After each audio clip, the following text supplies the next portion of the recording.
Hi, my name is Mo Moody, and I'm running for Onondaga County Legislature District 15.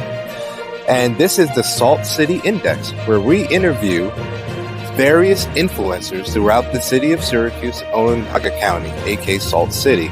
Now, this is an unbiased, neutral platform, and the views and the opinions shared by this guest may or may not be shared by me. When I first met my guest, it was my first public appearance ever. I realized there was something special about him. He had such a calm that could only come from serving in the military. He's definitely in the know and a mover and a shaker, someone I should keep close. So with joy, I'd like to introduce today's guest to the next edition of the Salt City Index, Joe Dunnaway.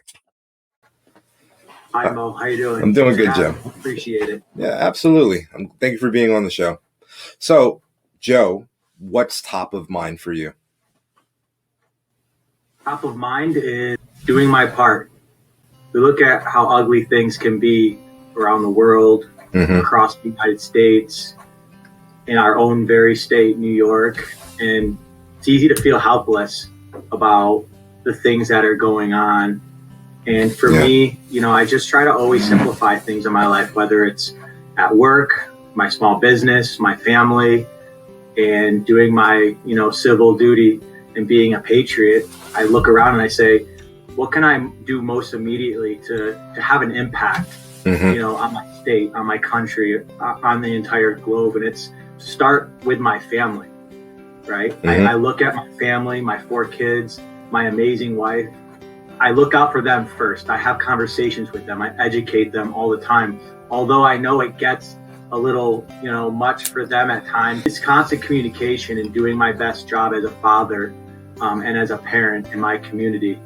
And then I look, to my neighbors, to my school district. I feel like that's obtainable. That's something tangible that I can actually do today and have an impact to try to make things better. So that the top thing on my mind is, what can I do? And having an impact with my family and my immediate community is on the top of my mind really at all times. Well, it's definitely a crucial, point. There's a lot of things that we need to focus on as a community. It's about what we can do to get involved rather than just sitting by and just watching everything happen. So I totally agree. Rumor has it that you served in the U.S. military and don't like talking about the details. Is that fact or fiction? And if it's fiction, could you elaborate on your experiences and best takeaways from a personal development and building of character? Well, it's a fact. I did serve in the United States Marine Corps from 2004 until 2012 in the Marine Corps Reserves here in Syracuse. It was formerly the 8th Tanks. They're now known as 4th LAR, which is a light armored reconnaissance movement where we have basically tank-like vehicles, which are smaller and more mobile for urban warfare. Do I not like talking about it? I feel like I got really not much to say. I just didn't join to speak about my experiences with the military. I can say that joining the military and specifically the Marine Corps boot camp in San Diego or in South Carolina, Parris Island, was definitely a pivotal moment in my life. It's where things really were put in perspective, and that's where where I first started learning that things can be complex and difficult, but you yourself can simplify things by just having a perspective and a frame of mindset. And going through boot camp really made me realize what was truly important and what wasn't. So boot camp was really a major impact on my life alone. And then obviously serving with my brothers and sisters in arms overseas was an experience that, continues to shape and mold who I am and how I, react back stateside at home. I try not to take anything for granted. You see other things in other countries and you see, people that don't come home, or when they do come home, it's a totally different war when they come home that they're battling with. So I try to take anything for granted, and I try to take the best from what I've been through and apply it in whatever good way I can here at home. Do you think any of it is added to like your personal development? Like if you could elaborate more, I guess, like for like building character, or was there takeaways? For example, like I was in the New York City Police Department and I went through a similar type of boot camp style, and that was one of the most enjoyable times of my life going through the academy. Doing push-ups and running and cardio and all, in formation and et cetera. Like, and it helped me develop a lot of solid foundational traits. I would wonder if you had anything similar from the military's point of view, from especially being a Marines and being in such a unit like yourself. Sometimes I like to think that my upbringing kind of made me a better Marine than I could have been. I think, I kind of had structure instilled in me at a young age. Always had chores to do, always had to be on time. I'm not saying that my life growing up with, all peaches, but, my family did the best they could. And I think because of that, it made me a good Marine, and I excelled pretty well to the structured lifestyle. But of course, the Marine Corps takes things up to the exponential detail of really making things more structured and making sure that you're prepared at all times. So I think from a structure standpoint, it definitely molded me as to who I am. It's an approach that I take not only at work but at home, and there's definitely a leadership element. I think there was always a leader in me brewing, and I think it was the Marine Corps that gave me the confidence and the know-how to really lean into that leadership ability. And I would say, as of today, whether it's leading at home, leading the family, leading at work, the employees we have, or leadership out in the community, I think that's the biggest thing I can give back is be a strong, sound leader, and direct people to put them in situations where they can exploit their best characteristics and talents, right? Definitely. Identifying talent and mobilizing that talent is something that I definitely learned in the Marine Corps from tremendous leaders, tremendous mentors and leaders help shape and mold and bring that out of me. So I would say that's definitely something that stuck with me. Awesome. Well, you did attend SU for grad school at Whitman. Do you think that played a role in you becoming an entrepreneur? And if so, anything that shocked you or caught you off guard based off of what you have learned? Yeah, school was interesting because originally I left high school and went straight into scholar athlete. I played football for Canisius College out in Buffalo, but my priorities weren't right. I didn't have my priorities in line. So academic definitely came at the bottom of the list. I learned some things along the way, but eventually I ended up, being homeless and sleeping on couches here in Syracuse is, what led to my decision to join the Marine Corps and change my life. So it wasn't until I want to say 2006, I think, when I actually went to OCC, got my GPA up.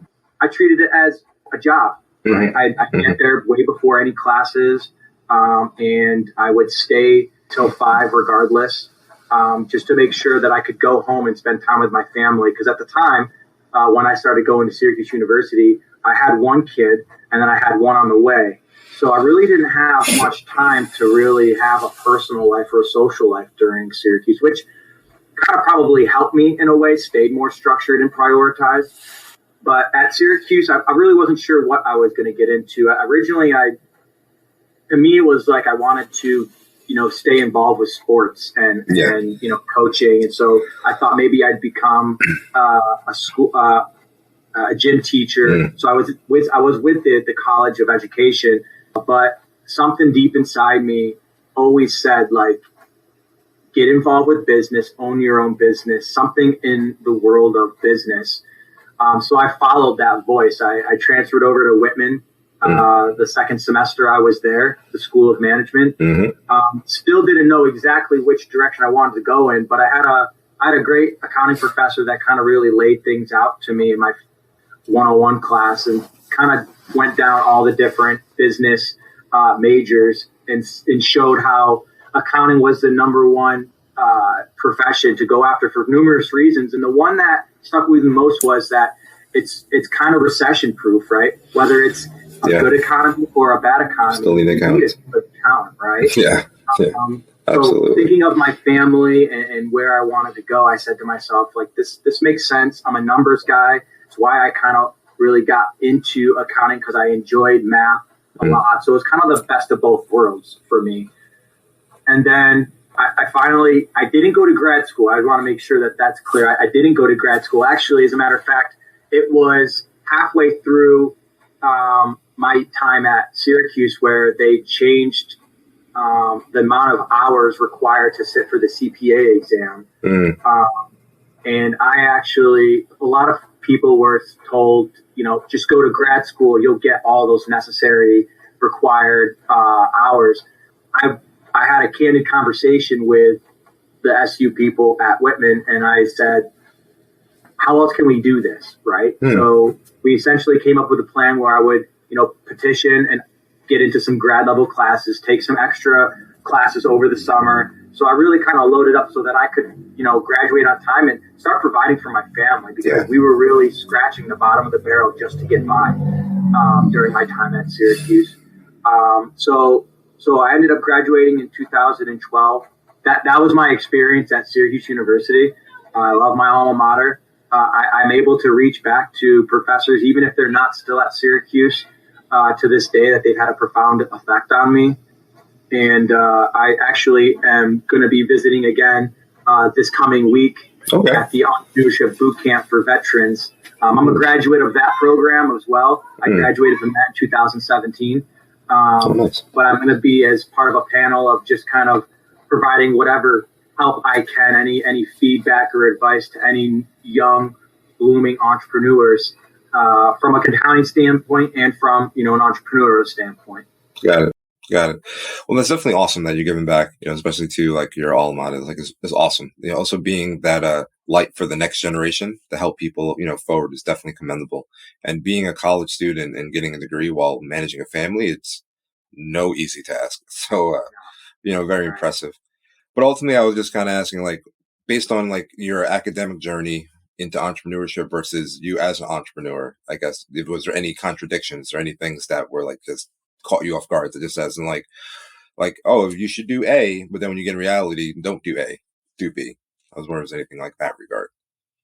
As I was kind of exploring which direction I was going in, another reason that accounting made a lot of sense to me was because deep down, that voice that was telling me to go and get involved with business was the voice that was be your own boss, be your own, start your own venture, right?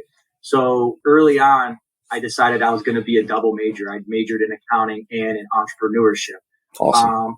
I knew based on my research that accounting is the romance language of business. The numbers tell a story. And a lot of people are fascinated with like the bottom line or the profit and loss, but a lot more can be told by the balance sheet and and that's definitely the cash flow statement can really tell you a lot of what you need to know about the health of a business.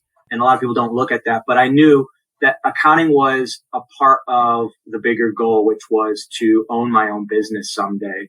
Fair enough. Yeah, it totally makes sense. Yeah. For me, like I've done the public accounting thing. I've done the private accounting thing. I'm back into public accounting now. Okay.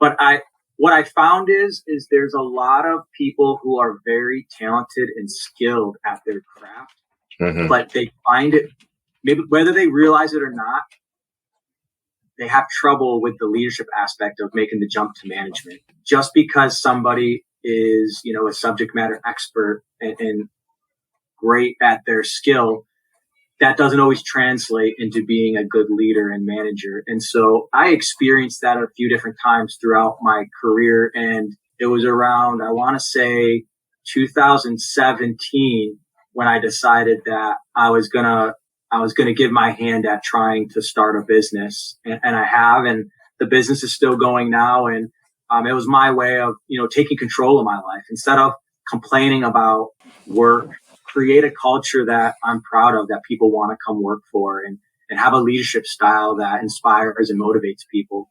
So that's kind of where accounting and entrepreneurship, met in my life, is was kind of a means to an end, to really, be in control of my own destiny and build my own team. So, talking about entrepreneurship and et cetera, there's a less known fact that I spent almost a decade overseas. And upon my arrival home, I splurged hardcore for about a year on my American treats and foods from my childhood that were basically not available to me overseas. So as a result, I had a heart incident and I had to make major changes to my life and to my diet and my entire family. As the CEO of Knifehand, any insight you want to share on diet and healthy living and what inspired you to get into the plant-based industry? So it's always good to start a business when there's already a need, right? So I started my business based on the fact that I was already meal prepping for myself. I was already living a healthier life in the gym from an emotional and a mental standpoint. I think being in the gym is really important, and it's hard to outwork a bad diet. So when I was meal prepping for myself and also working out, I had a lot of people take note of, my progress, and there were a lot of requests from work and from, friends and family to meal prep and kind of teach them what, my journey. When I decided to go with Knifehand Nutrition, the demand was already there.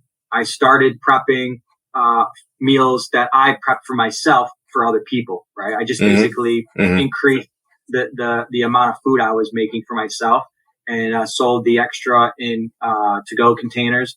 And it went really well. And then I was looking at okay, well, how do I expand and go from here? And I started learning about when you start a business, everyone wants to support you, right? And in a way, some people support you as, hey, you got to meet this person, you got to meet that person. And in a lot of these meetings, I met some really great influential people. And one of these meetings happened to be about plant-based. And it was actually said whole food plant-based, which is a style. It's a little bit more raw and healthier than, I guess, plant-based. But either way, I had no idea what they were talking about. It was whole food plant. It's oh yeah, Whole Foods. Yeah, you're just nodding away yeah, exactly. Amazon just bought them, right? Yeah. Oh, not that Whole Foods. But as an athlete who consumed lots of meat and was all in on protein and vegetables and the whole package, doing my research with the plant-based, it started to really trying to check out that eating too much of these meats were bad for your ticker. Right? Absolutely. Bad for your heart, bad for your cardiovascular system. I've kind of settled on, there's called a flexitarian, where you eat less meat, but when you eat it, it's of higher quality, right? So that's kind of where I fall on the spectrum. I'm still all in on, providing healthy plant-based products because, whether you're a vegan athlete or, a non-vegan and a non-vegan athlete, my meals offer, robust nutrition in a 16-ounce container that you can either eat by yourself, share with somebody else or your family. If you are a flexitarian, you can add your high quality meat to ours because it's like a broth bowl, green bowl combination. It's kind of a green bowl with a broth style meal over the top of that. Food and exercise have always been a big part of my life, since I was a kid. I was very passionate about trying to help other people, reach their goals and live a healthy, sustainable life. So offering a plant-based meal that would not only help improve their lifestyle, but also help, cut down on time so they can spend more time with family or, other endeavors. Maybe they're a budding entrepreneur and, they're looking for ways to save time. So being able to have a robustly nutritional meal delivered directly to your door, your office, just made a lot of sense. And I felt like I could have a really good impact on other people in my community by offering that type of product and service. Well, that's definitely awesome that you did that. Being a CEO and making that movement, it's commendable. Looking back when you started your business, having people help you, when I opened my brick and mortar retail store, I was working full time. I was teaching part time, and my wife was pregnant with our middle child. I was under intense pressure, and I used various coping methods to be happy inside and outside the home. You yourself went through similar experiences. So with coping methods, what did you deploy during that time that you went through that similar experience? And what would you have done differently with the current wisdom that you currently have? if any? Yeah, no, I can relate to like having a lot on my plate with starting my business. I was a full-time employee with a very large conglomerate, publicly traded company. Mm-hmm. Mm-hmm. Doing what I was doing was certainly frowned upon, within the company. They did not really support. Yeah. So a lot of my startup help came from my wife. Mm-hmm. At night, go to work all day, spend time with the family, put the kids to bed. Then it was time to go to work, cooking large batch meals, cooling them off, portioning them out, labeling them, and setting them aside and getting orders ready. Mm. I would say that I was patient with the process. And I think that helped me out a lot, because you can have a good idea, but without the proper market research behind it and proper, what's the word I'm looking for? Execution. Without proper execution, Mm-hmm. a good idea, just a good idea. So I took my time. I tried to understand my audience as best as I could, right? Yeah, try to offer them what they really wanted, not what I wanted to offer them. That's the big difference. That's really crucial. That's very important. Exactly. So I've maneuvered my way. I've had some potential co-founders join and leave, and that's part of just working the kinks out. At the very least, Knifehand's taught me a lot about entrepreneurship. Mm-hmm. And just people in general. And I've gotten to a point where I'm no longer having to cook out of my house. I've established relationships with the supply chain, the value chain. Now everything, I have a business partner who handles all the cooking, all the packaging, all the shipping. Yeah, it's made it a lot easier, but also you lose a little bit of control. So there's that as well. Yeah. So my best advice, what I could do different, I feel like I'm exactly where I'm supposed to be. I think I don't think I would do anything different, because doing something different would imply that, I didn't learn a good lesson from making any mistakes that I made. And I think that I'm where I am today because of those mistakes, and I'm better as a dad, as a husband, as an employee. I'm a better all around guy from all the things that I went through. So I don't have any regrets, so I wouldn't do anything really differently. I think exactly what I'm supposed to be. Great to hear. Fantastic. Well, changing direction slightly, there has been some recent attention nationally and locally around an organization that you are a chapter president of. And I've come to learn personally that the news media sometimes may not air all sides of a story. And in addition, there is a lot of misinformation that may paint people or groups in a false light. Anything that you want to clarify or set the record straight about Moms for Liberty and what they do and what they stand for and what the current Onondaga County chapter is doing here locally?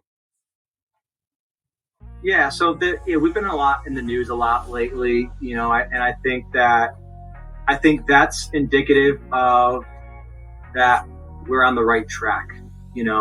Any of these negative headlines, and there are good headlines too, just reinforces to us and really charges our battery that we're doing the right thing. We're on the right track, and to keep up with it. My pitch to anybody who may not be familiar with us is that we are, dedicated to the survival of America, truly. And the way that we're playing our part is to unify, educate, and in parents to stand up for their parental rights, right, at all levels of government, because once liberty's lost, it's lost forever. And slowly, due to, I think, the comfort of, many Americans' lifestyle, we've kind of really loosened up and allowed a lot of liberties to disappear. I think it's, our job to bring parents together, take back our schools, right? Schools used to be, a form where the parents were in control and we dictated, what was being taught. It's been like that for so long because we used to do it ourselves. Yeah. And now that mom and dad are working in most families, or there's single families, we need a school, right? A lot of families need a school in order to educate their kid. They can't do it themselves. So We just want to make sure that, our tax dollars are being spent the way we want them to be spent, that curriculum is the basics, reading, writing, math, arithmetic, science, history. We want to remove all indoctrination. We want to remove all political aspects of school. We've seen it in college. You're an educated guy. You've seen in colleges that indoctrination is really going on there, and it's been going on there for decades. And now what we have is an entire generation of teachers. There's a lot of them that are activists, posing as teachers. Yeah. Right. Correct. Do I believe they truly care? I do. I really do. But I do think that they're wrong. I think that their methods are wrong. I think that they need to be a teacher first and leave the activism outside of the schoolyard, right? Leave it at home and do what you want to do outside of the school. So if someone is reading a headline and they're making a judgment on our organization, then they're not doing the right amount of homework. Their due diligence. Nothing better than firsthand market research. Come to a meeting, talk to me. Let's grab coffee. Let's grab tea. Let's get together. I'm happy to defend and talk about what our goals are and what we want to accomplish. You're not interested in learning who we truly are and what we're about if you're going off a headline. To me, that's just lazy, and you're just not interested in really being a part of the solution. You're just trying to, continue to be a disruption and a distraction to improving our schools, because grades aren't getting better. Yeah, unfortunately. Attitudes of children are not getting better. Schools are more violent, and, we're seeing a lot more children with mental health issues. I truly believe that social emotional learning is not helping our kids. It's making our kids weaker mentally and emotionally.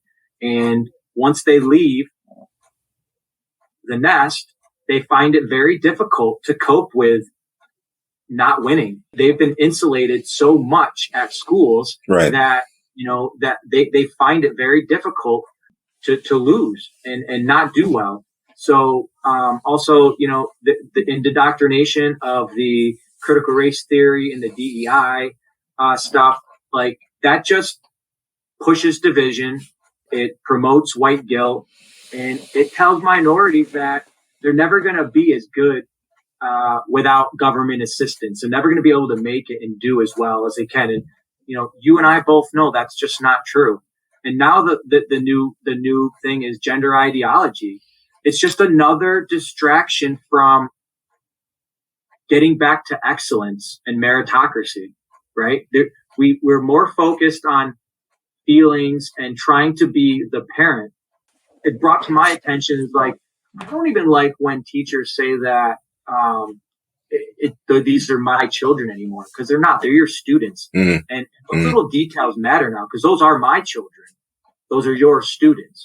So interesting. That's a very interesting point there, because like it's such a subtlety. Because growing up, I've always heard you say, "Hey, my students, my kids."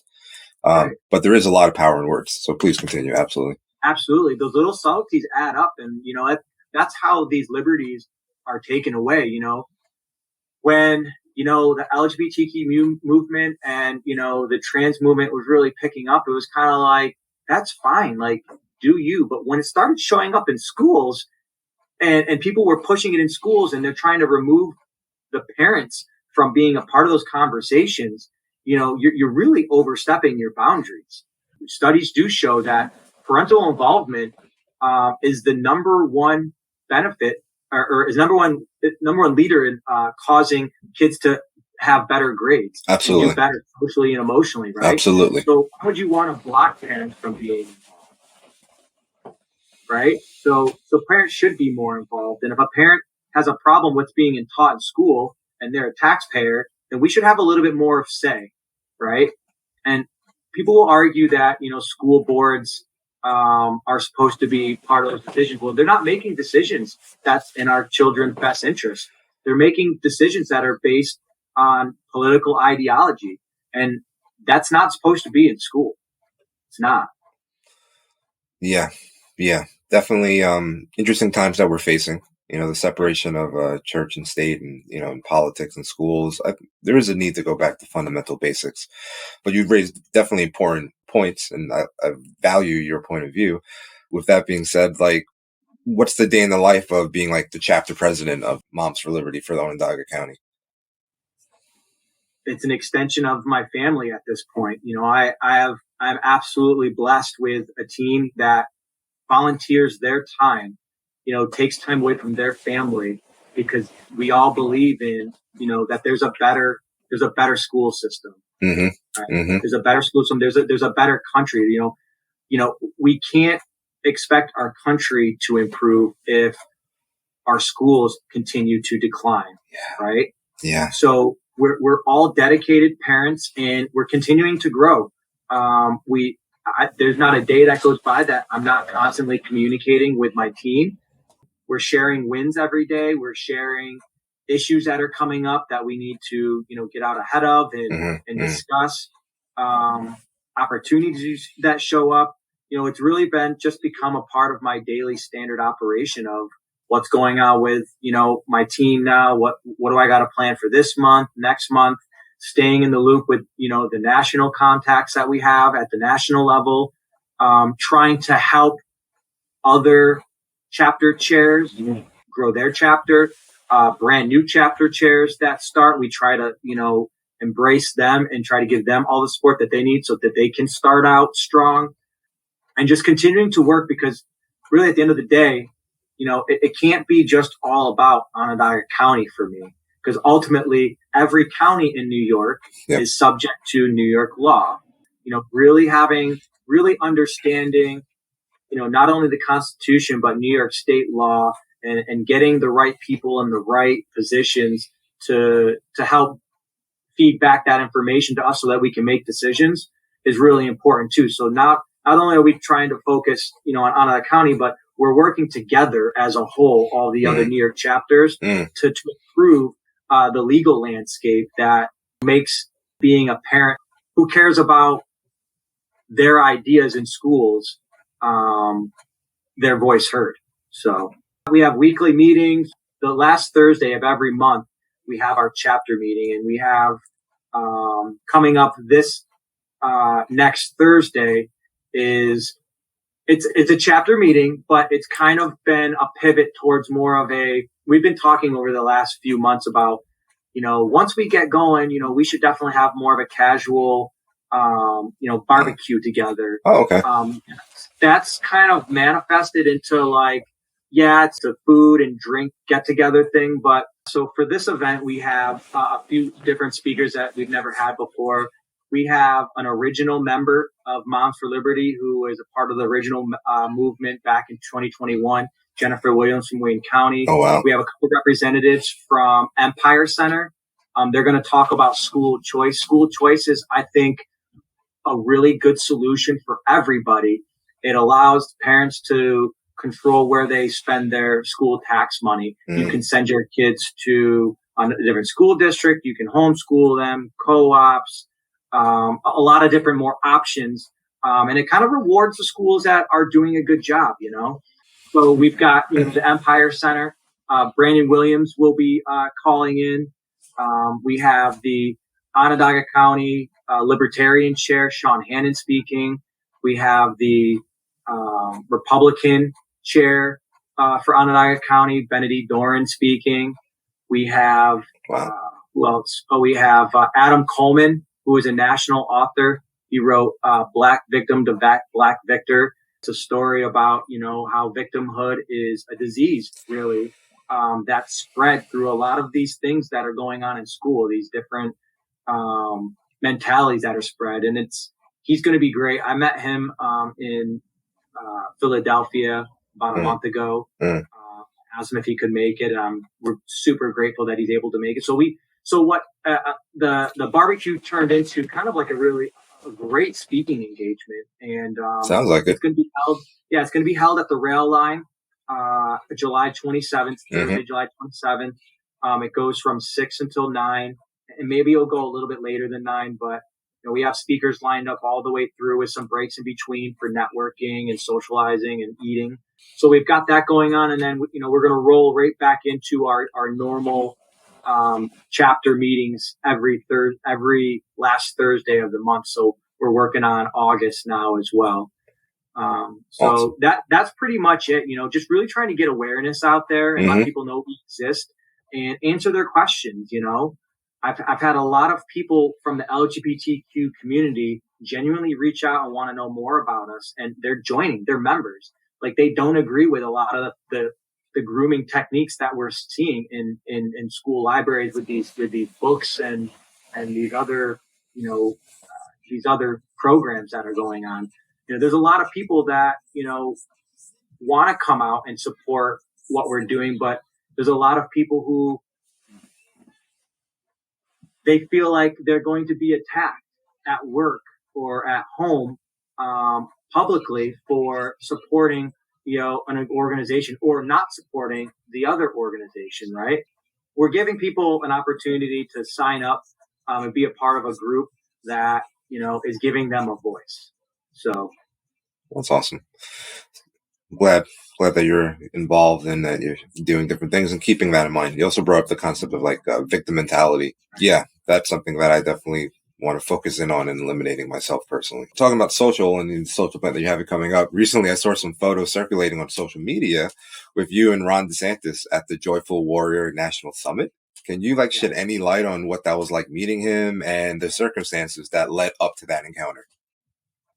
Yeah, so he was invited, and I was very excited to see that they had a lot of presidential candidates present at this conference, because it tells us that it's not just something that's important in our own county, in our own community, but it's a national issue. And that just goes to show that what we're doing isn't just a fluke. It's not a few people who are just trying to be disruptive of Board of Education meetings. There's a large number of parents that are really unhappy with how schools are being run right now, right? So seeing multiple presidential candidates at one conference showing that this is also a concern of theirs really not only makes us feel like our voice is being heard, but it also shows that to the rest of the world, to the rest of the United States, that these issues are concerning, and you should be looking into it. Whatever side you may agree on, you should really continue to do your homework and understand what's going on in school so that you're educated on it and you're informed, and that you know that and feel confident that you're sending your kids to school and what they're being taught, right? So, having Governor Ron DeSantis there was great. It was a little chaotic, it was kind of like a separate VIP room in order to be able to meet him. And I was able to introduce myself as one of very few male chapter chair leaders. And he asked me why, why you? Why Joe Dunnaway? Get your military background, it's a Moms for Liberty, organization, why you? And I said, you know what? Because I was sick of waiting for somebody else to do it. The same reason I ran for school board was because no one else would step up. And, I knew that we needed something that had more structure, more organization. Than why rebuild the wheel, right? Why reinvent the wheel? Reinvent the wheel. An organization that speaks to exactly how I feel about schools. So I told him, I'm like, quite honestly, the organization earned its name. There are a lot of amazing moms that are stepping up and being the voice. And I'm surrounded by them in my chapter. I'm surrounded by amazing women. And I told them that I felt like it was my calling. I had to act, and I decided to start Moms for Liberty so that we could have that national presence, that resource that we desperately needed in this county, but also to show that dads, uncles, grandfathers, that this is not just an organization. You don't have to be a woman to be a part of this. We are nonpartisan. We are, you don't have to be anybody other than someone who wants what's best for your kids in schools to be a part of our organization. And trust me, not everyone agrees. I'm often asking my team, I'm like, I know we kind of, don't agree all on the same thing. We have different ideas. Let's vote on it, right? So it's not going to be a single-minded organization that you'll find. You'll find a lot of ideas, and I think any good leader is going to listen to all those different ideas, and they're going to listen to their counsel and make the best decision. I wanted to make sure that there shouldn't be any stigma with our organization, that we have lots of fathers, lots of uncles, lots of brothers and grandparents that are part of our membership, not only in Onondaga County but nationally. So the name shouldn't make anyone feel like that they're not included. They're not included. We're right. Really inclusive group. Exactly. Awesome. Well, thanks for that clarity. Some of the viewers back home may not be aware of that, so that's awesome. Thanks for that insight. You had mentioned you had ran for public office, so someone who like yourself who has run, what do you think is the current state of like the greater Syracuse area from like someone who's ran for office?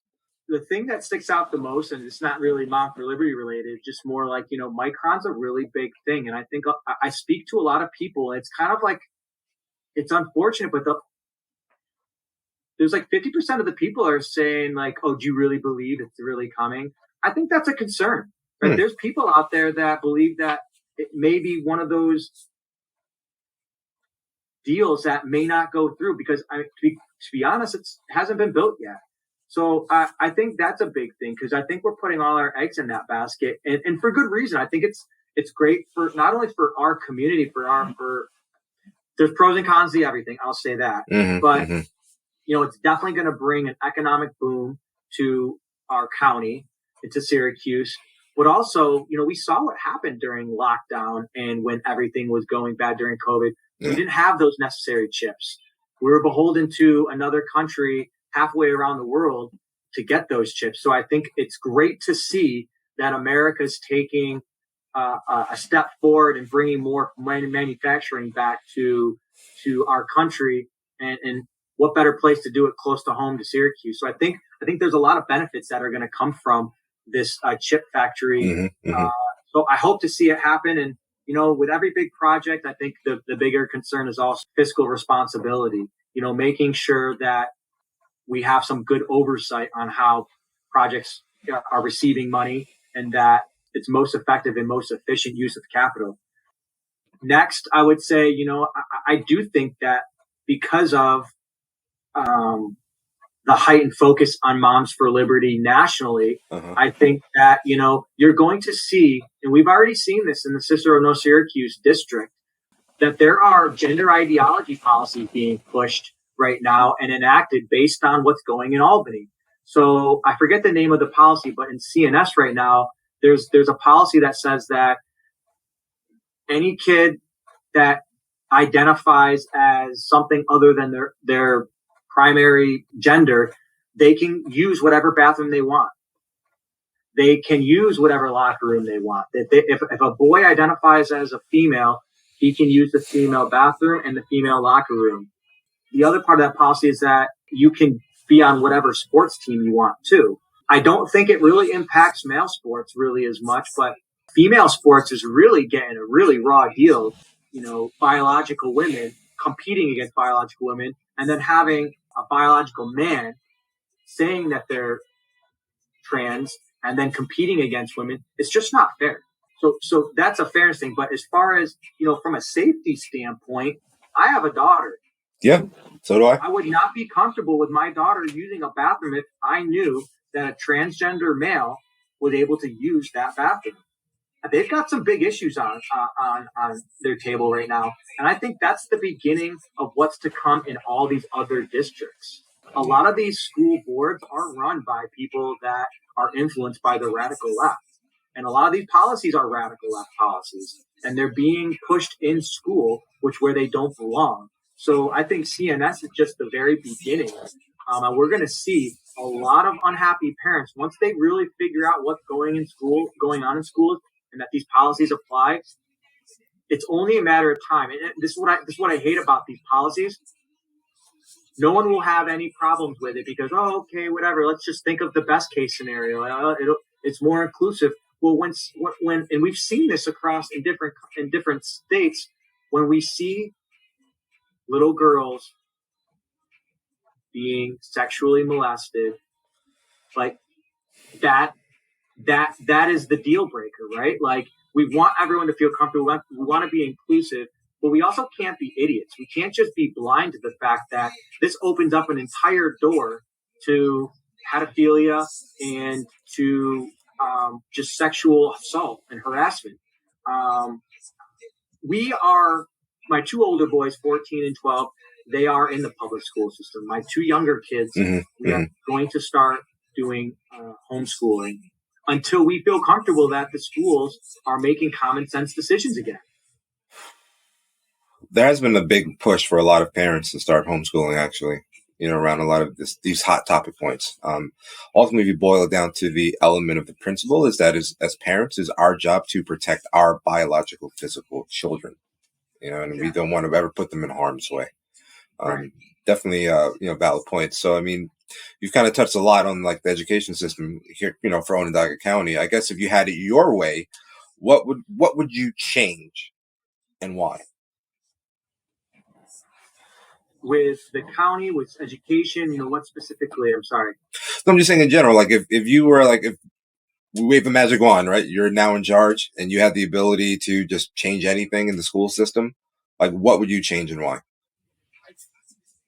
First, I would remove social emotional learning programs. I would remove diversity, equity, inclusion programs, and I would ban gender ideology.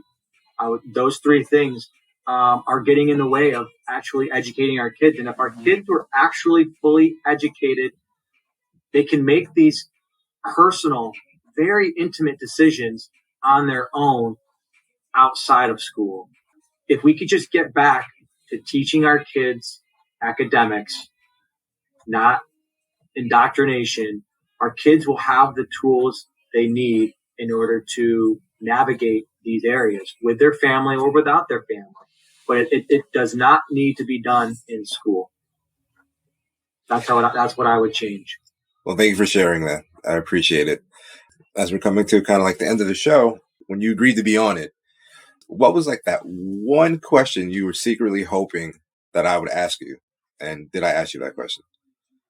I'm not great at preparing because I like to be authentic and as genuine as possible, which sometimes I know with like, I'd probably prepare more for, a national media one because I feel like in those situations, they're trying to get a hot take on something and manipulate something you might say. Because you and I have had interaction before, I felt confident that I could roll right into this, be confident and be myself.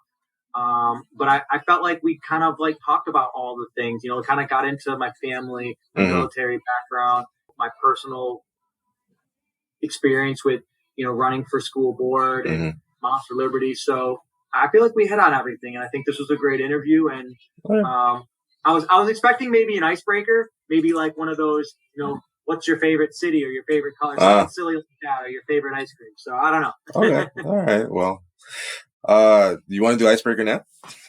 You want to squeeze it in? Give me something. Give me a curveball. Okay. If you can be a superhero, what would be your superpower and why? If I could be a superhero, I would want to fly. You would want to fly. Flying has always been something. One of my favorite animals is the bald eagle. Flying, I wanted to actually be a pilot in the Marine Corps. I wanted to transition over to officer and be a pilot. My life took me in a different direction, but so hopefully someday I'll be able to fly. But being able to fly has always been a dream of mine. So that's awesome. Yeah. Well, if I can be a superhero, my power would be to make everyone get along. So whenever there's fighting or negative or tension or stress, I can use my power to make everyone be peaceful and happy. I feel that would bring a lot of joy to the world. It's not a superpower to destroy people with, like a fighting, like nails or claws, like Wolverine. But I think that would be a power that'd be cool to bring, like say, hey, like these two groups are fighting, and just be like, peace. More honorable answer than mine. Mine was a little bit more selfish. Well, it's all good. I mean, it's all fair. I definitely enjoyed, connecting with you today. But I guess, is there any final thoughts or anything else that you want to talk about before we end? I would like people to, take a deeper interest in what we do, whether you are pro or against what we're trying to accomplish.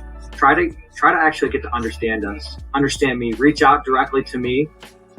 If you reach out directly to me and threaten me and say a bunch of nasty things, like that's not going to get my attention. I've got no time for that. But if you honestly want to get to know me and our organization, we have an open door. I want people to understand us, and if they still don't agree with us at that point, I'm okay with that. I'm not going to change, and I'd like to make sure that if anybody wants to come to our event next Thursday, again, whether you're pro or against what we're doing, as long as you're not a distraction and you're not there to make anybody uncomfortable, you're welcome to join us, hear what people have to say about what we're doing, and ask questions. If you're interested in joining, you can find us on Facebook, and I think it's Mons for Liberty, OnontagaCounty.com. I should probably get that for you. I don't have that memorized. Okay. And then hopefully you have time to make it to the event next week as well.